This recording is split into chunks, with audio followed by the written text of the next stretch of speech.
What's up, guys? It is Sunday, June 1st. I'm heading down to Venice, Florida right now. Pretty pumped, going out with Black Gold Charters with my dad. He's visiting us in town for the weekend.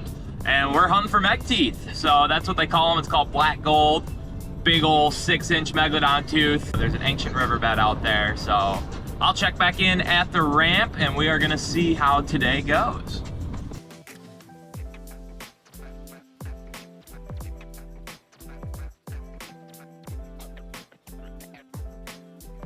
Looking at the weather app the day before, we did not expect any rain, but as you can see, obviously raining.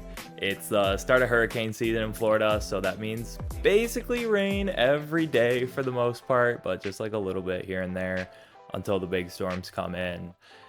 Crazy thing that happened, the divers that were out there that morning, every time the lightning would strike, the whole ocean would light up like a massive flashlight while the captain and the deckhand were just chilling on the boat. So thought that was pretty crazy. There he is, Scuba Daddy 88 himself.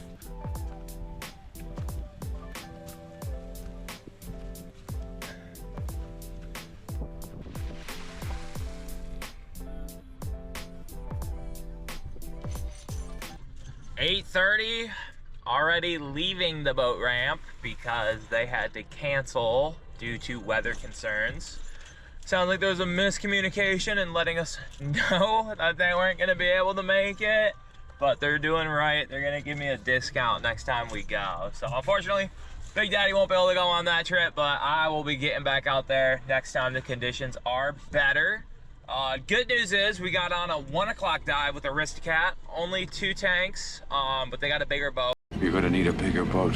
So I guess they can handle the conditions a little bit better.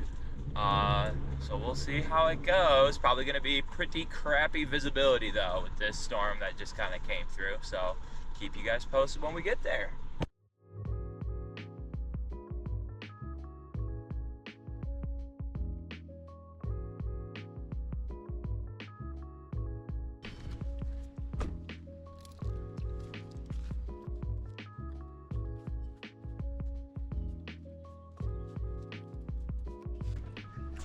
Little beach cottage my parents got.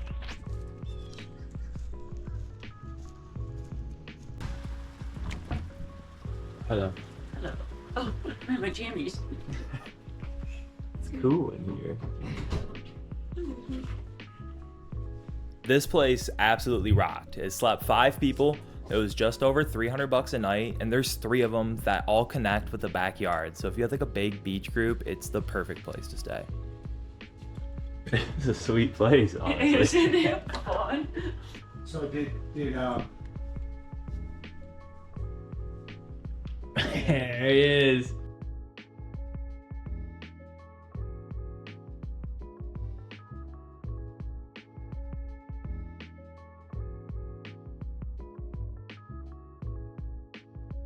What? Disc? Vertebrae or something? Well,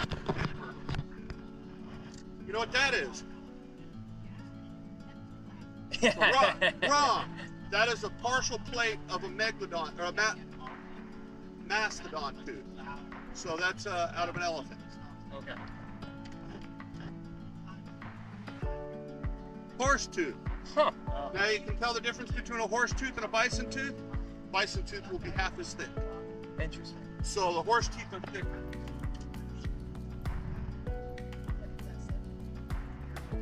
Whalebone of an ear.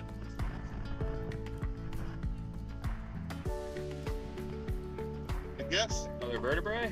It's gonna be a disc. What everybody's coming and looking for? Megalodon. Megalodon teeth.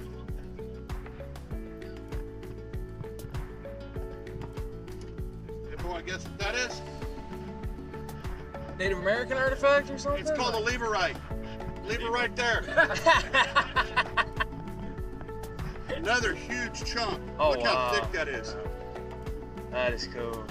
It's huge. Chris, was this sperm? Which one was this? Sperm whale. So it's a tooth of a sperm whale. Oh wow.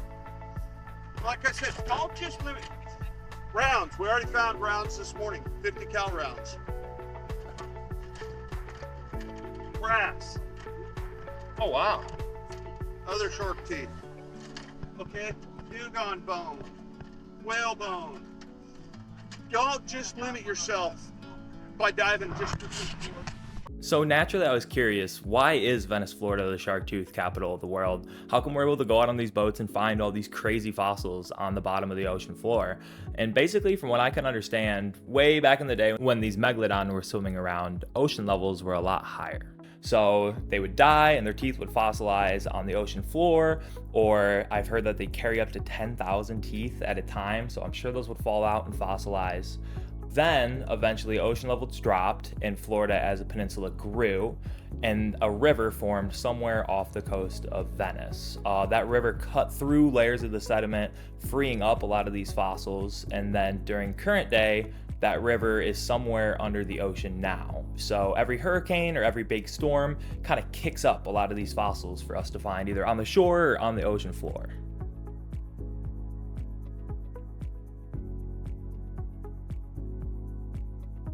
After checking some spots with minimal viz, they finally dropped us on a spot where we had about 8 feet of visibility at the bottom.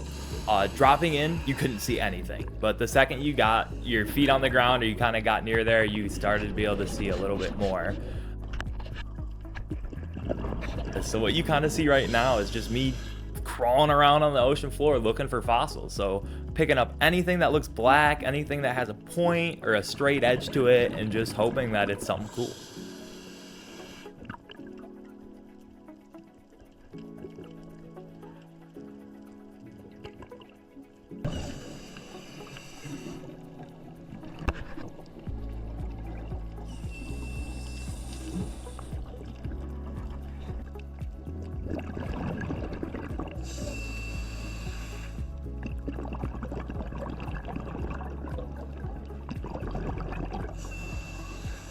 So this thing right here appears to be a big rib bone of sorts.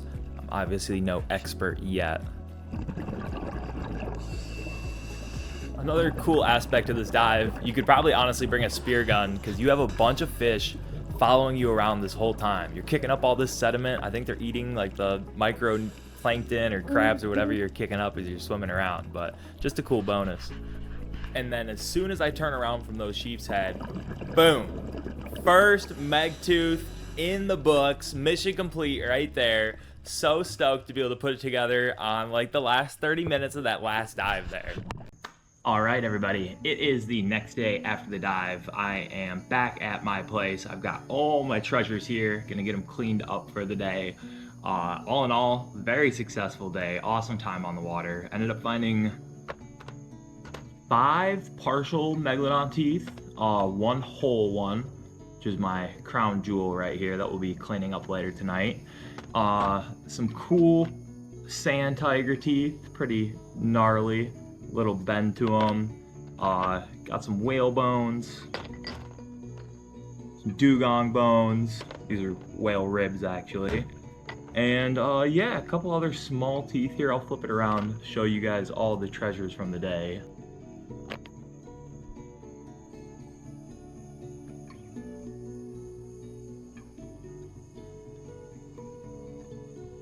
What was crazy to me, these teeth are anywhere 3 to 20 million years old, and they still have their serrations on them. Like you can feel the serrations on the edge. That one there was my favorite, with the coloration, the gray and the black marbled in there.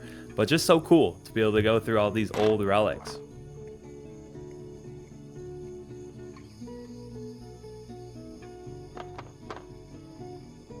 All right, back to my prized possession here.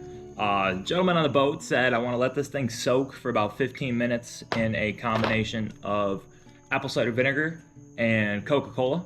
So we are going to do exactly that, let it kind of free up a lot of what's calcified on here, and then we can just scrub it off on a toothbrush. So didn't really specify how much, but I imagine we're going to want to do like a 50-50 mix.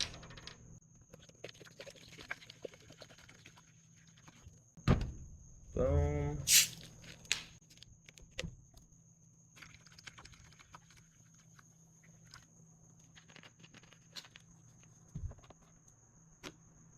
All right, clock starts now. 15 minutes later.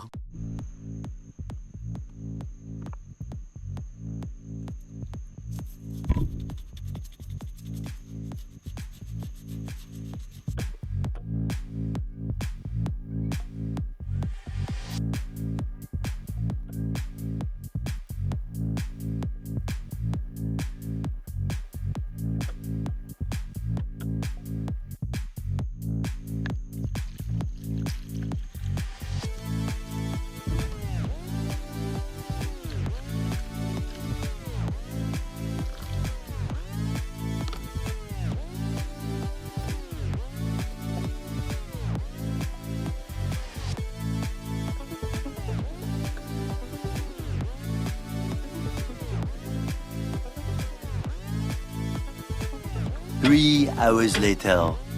After 3 hours, I realized the toothbrush was not gonna cut it. So I switched it up to a little tweezer that I had at the time, and I eventually ordered a dental kit.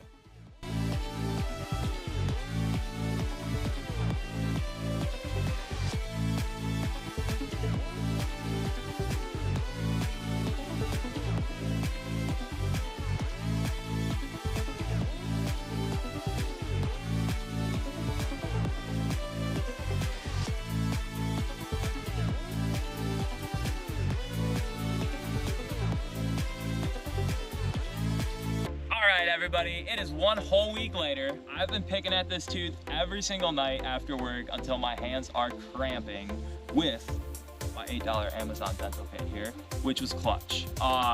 Honestly, picking at this thing at night was super therapeutic. I felt like an archaeologist, and it was just a great way to shut off the screen time, sit down, and unwind. It turned out really, really well, and we'll get some better close-up footage in there of it under a light.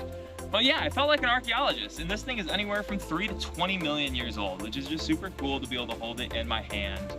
One thing that you guys should be aware of, if you soak your tooth in a solution of vinegar, any type of acid like that, you run the risk of bleaching the enamel. Now this one, the enamel was pretty covered in calcium, and then you can see the front side's a little bit more fossilized with less enamel on it, so I don't think it bleached it, if any. But if you had like a pristine tooth with some calcium on it, some of the reading I'm saying is just soak it in water and then use your dental picks to get it free, which with a good dental pick is probably possible. I learned after going through this thing. Here's a cool fossil book that I got. It's by Robert Sinbaldi, and I believe he teaches a class at a local dive shop in St. Pete. I haven't read through it too much. I got it about a year ago, but now that I've gotten on the Black Gold train here, I'll definitely be reading through it. And I'm actually going on another dive again tomorrow with a different charter. So looking forward to sharing that experience with you guys. I've got a lot of dive trips that I've documented, but I haven't done anything with. So hopefully this is a new pathway for me to be creative, kind of do something outside of the usual, make some new friends and share experiences with you guys. So stay tuned. If I'm gonna see you at work tomorrow, still like, still comment, still subscribe. And if there's any questions that you have about this, I'd be happy to hook you guys up with the cabin that we stayed at, or I'll link below the charter that we went with. Just let me know. I'm here to share the experience, and I really want to get people passionate about scuba diving. So thanks guys, I'll see you in the next one, and I'm looking forward to getting underwater with you. Peace.